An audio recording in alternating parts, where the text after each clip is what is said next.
temos razões para não mais viver uma vida de desespero, de angústia. O que será do amanhã? O que será da minha vida? O apóstolo João estava desesperado, chorando, sem esperança alguma. Mas quando foi apresentado a ele a esperança, o leão da tribo de Judá, a raiz de Davi, o nosso Senhor Jesus Cristo, aquele que venceu, ele para de chorar. Ele cria expectativa para o amanhã, para o futuro. Meu irmão, nós devemos criar expectativa para o amanhã, para o futuro, porque nossas vidas pertencem a esse Jesus Cristo que venceu.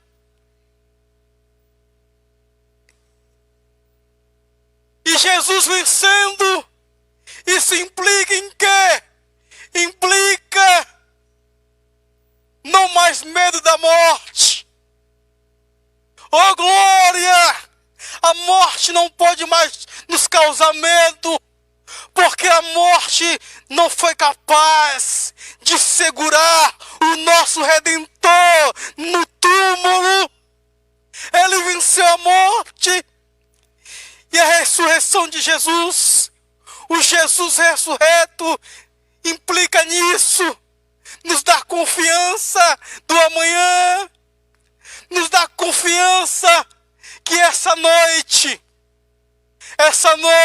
que eu digo, é a noite, a época em que Jesus ainda não voltou, que essa noite o amanhecer vai vir, e o amanhecer são novos céus, nova terra, é uma vida eterna junto com Ele.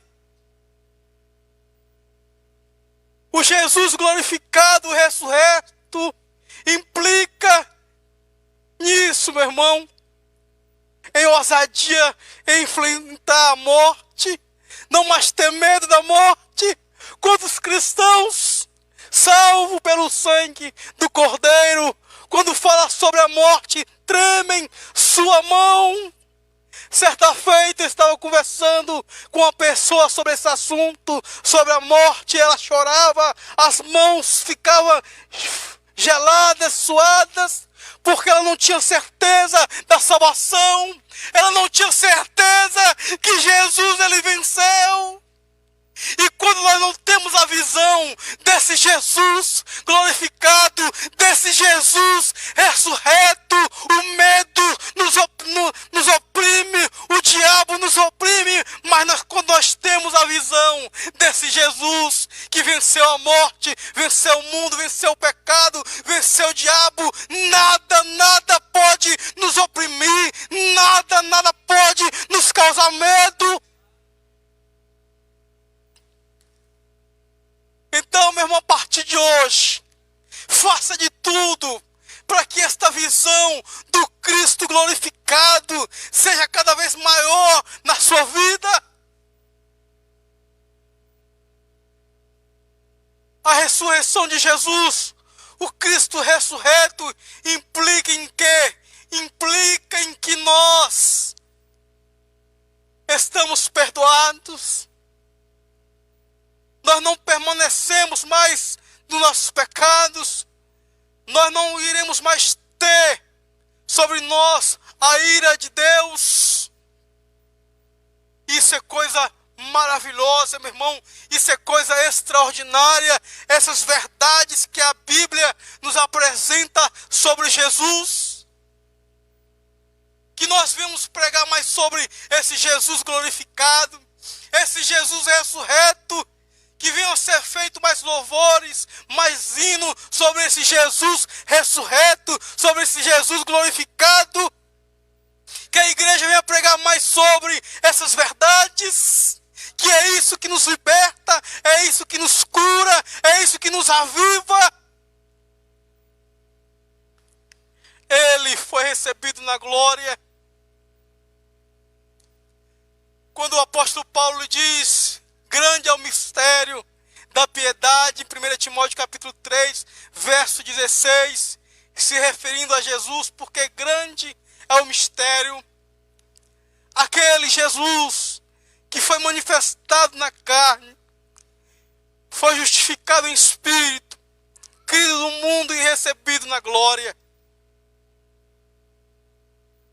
E o texto que nós lemos prossegue dizendo, versículo 10, João diz: eu ouvi a voz de muitos anjos ao redor do trono dos anciãos, de milhões e milhares de milhares, que estavam dizendo: digno é o Cordeiro de receber poder e riqueza e sabedoria e força e honra e glória. No versículo 13 de Apocalipse capítulo 5, diante do Jesus ressurreto, ele vê algo incrível. No versículo 13 de Apocalipse capítulo 5, ele diz: eu vi e ouvi que toda criatura que estava na terra, debaixo da terra, no mar e sobre os mares, e tudo que nele há, estava dizendo: aquele que está sentado no trono e é o Cordeiro, seja a glória, a honra e o louvor e o domínio pelos séculos dos séculos.